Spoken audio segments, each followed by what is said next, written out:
For decades, Joel Osteen built something that most people in ministry only dream about. He turned a converted feed store congregation into the largest church in America.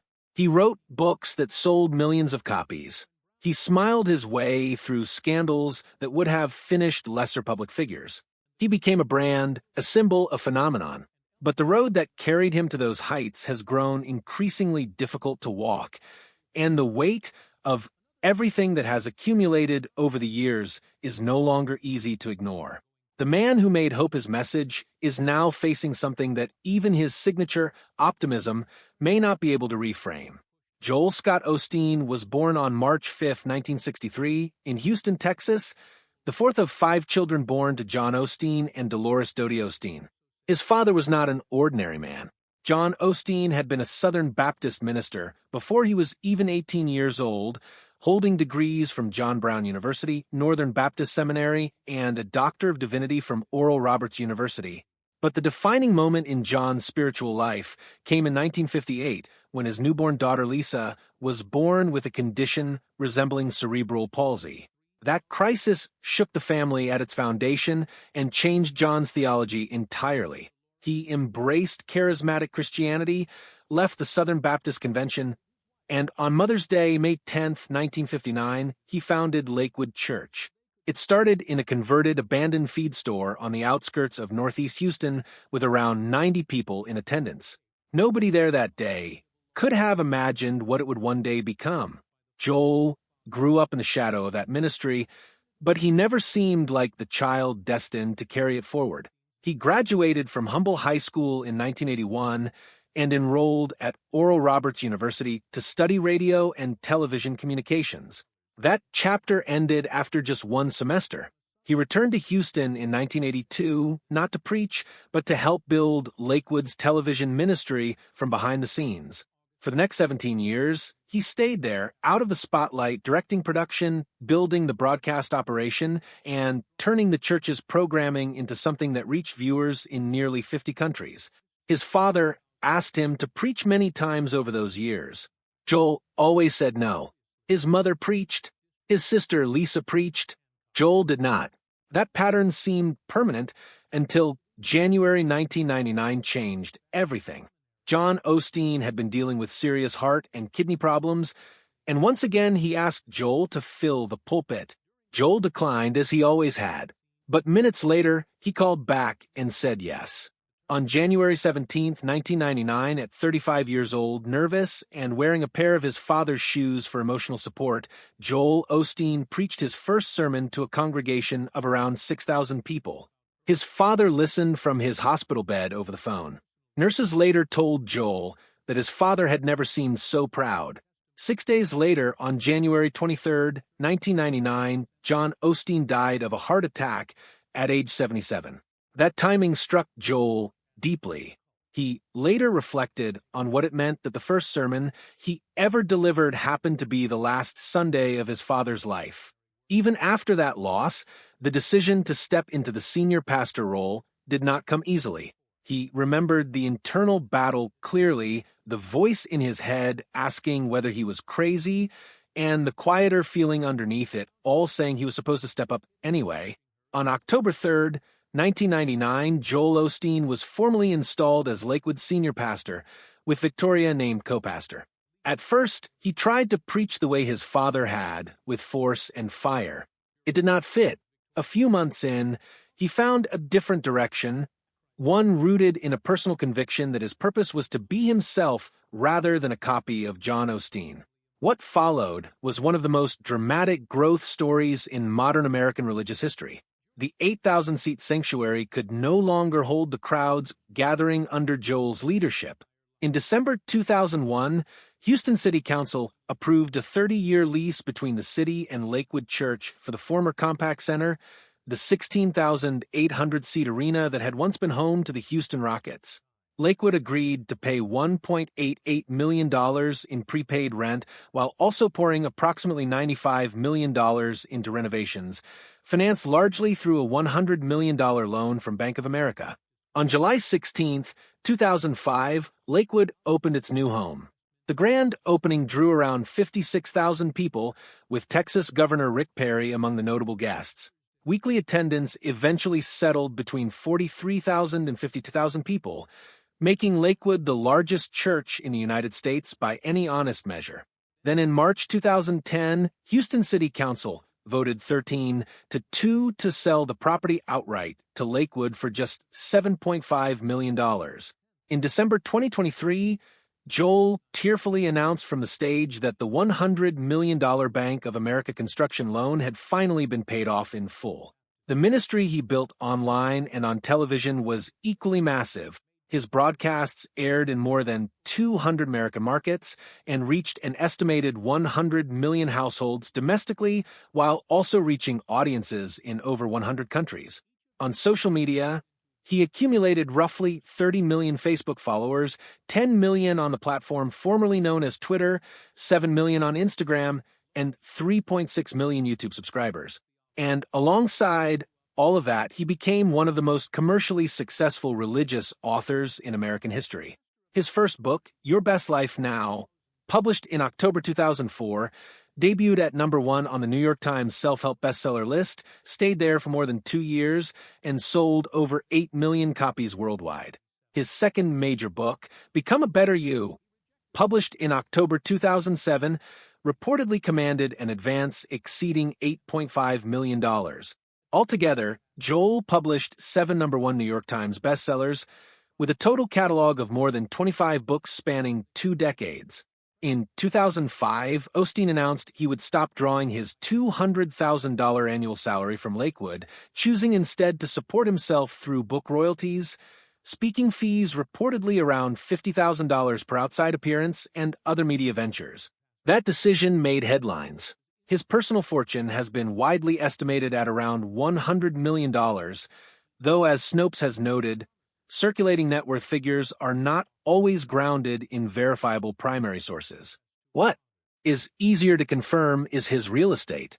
In 2010, Joel and Victoria purchased a 17,000-square-foot mansion in Houston's River Oaks neighborhood for $10.5 million.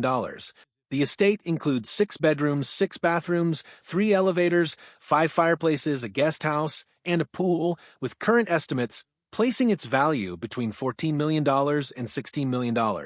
But the very visibility that made all of that possible also made him a target, and over the years the criticisms piled up in ways that proved increasingly difficult to smile away. Theologians came at him from multiple directions. Michael Horton, a theology professor at Westminster Seminary, California, appeared on a 60-minute segment in October 2007 and described Osteen's message as a cotton candy gospel, arguing that Osteen handled scripture like a fortune cookie, pulling out cheerful promises while ignoring what the text actually communicated.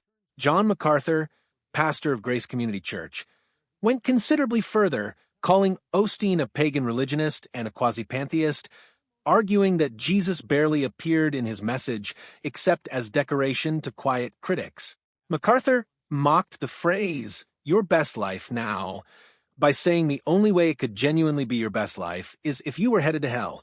Hank Hanegraaff, president of the Christian Research Institute, published an entire book in 2014 titled The Osteenification of American Christianity, describing Osteen as the leading force behind a seductive version of faith that transforms God into a tool for personal achievement rather than an object of worship. The Theological Critiques found a concrete flashpoint on June 20th, 2005, when Osteen appeared on Larry King Live. King asked him directly about people who were not Christians, specifically Jews and Muslims. Were they condemned? Osteen did not answer. He said he was careful about deciding who would and would not go to heaven, and mentioned the sincerity of people he had met in India. A caller challenged him for avoiding the core of what Christianity teaches about salvation through Christ. The backlash was swift and serious enough that 5 days later, on June 25th, Osteen posted a public apology on his ministry website, stating that it had never been his intention to leave any doubt about his beliefs, and affirming plainly that he believed eternal life comes only through Christ. Critics were not fully satisfied, particularly after he gave similarly vague answers on other programs not long after. Then came the storm, and not a metaphorical one. Hurricane Harvey struck Houston on August 26, 2017, dumping more than 60 inches of rain on parts of the city and becoming one of the costliest natural disasters in American history. The next day, Lakewood posted on Facebook that the building was inaccessible due to severe flooding and directed displaced residents to other city shelters. People drove to the church, filmed what they found, and posted videos online that appeared to show the facility dry and accessible. Critics exploded across social media. By Monday, August 28th, the backlash had become a national story. Osteen released a statement saying Lakewood had never closed its doors and would serve as a distribution and shelter location once existing city facilities reach capacity. On Tuesday, August 29th, the church officially opened for sheltering, and hundreds of volunteers helped house around 300 people. That was genuine service, but the damage to Osteen's image had already been done. The comparison that defined the moment was not between Joel Osteen and a theological rival. It was between Joel Osteen and Jim Mackingvale, a local furniture store owner known as Mattress Mac, who immediately opened his stores to evacuees and personally sent trucks to rescue stranded families. One man became the symbol of instinctive generosity. The other became the symbol of delayed response and insufficient urgency. There were other stories, some bizarre, some troubling. In March 2014, Lakewood reported that approximately $600,000, including $200,000 in cash and $400,000 in checks from weekend offerings, had been stolen from its safe. Crime Stoppers offered a reward of $25,000. No one was ever arrested. Then, in November 2021, more than 7 years later, a plumber named Justin Colley was repairing a loose toilet in a public family restroom at the church and discovered roughly 500 envelopes that had been hidden inside the wall. Houston police confirmed that evidence found in the recovered checks connected the discovery to the original 2014 theft report. The exact amount recovered was never officially confirmed, and since the statute of limitations had expired, no criminal charges were possible. Colley later received the $20,000 reward that Lakewood itself had contributed years earlier. During the COVID-19 shutdown, when in-person services were suspended from mid-March through mid-October 2020, Lakewood applied for and received $4.4 million in Paycheck Protection Program funds from Bank of America. It was the third largest PPP loan in the Houston area at that time, intended to cover salaries and benefits for 368 employees. When the Houston Chronicle reported the story in December 2020, public outrage was immediate. The hashtag to tax churches trended on Twitter, and many people questioned why one of the most financially powerful churches in the country needed federal pandemic relief funds. Church leadership defended the decision by explaining that the economic uncertainty of a prolonged shutdown posed genuine risks to staff employment and benefits. Eventually, facing continued pressure, Lakewood announced it would repay the full $4.4 million rather than seek loan forgiveness. And then came the event that no public relations response could reframe. On Sunday, February 11th, 2024, between services at Lakewood Church, a 36-year-old woman from Conroe, Texas, named Janesse Yvonne Moreno walked through a west entrance carrying an AR-15 style rifle. She confronted an unarmed security guard, moved into a hallway, and opened fire. Witnesses reported she shouted that she only needed help. Two off-duty law enforcement officers working security that day, Houston Police Officer Christopher Moreno and Texas Alcoholic Beverage Commission agent Adrian Herrera, responded immediately and returned fire. The shooter was killed and pronounced dead at 2:07 p.m. But the most devastating part of what happened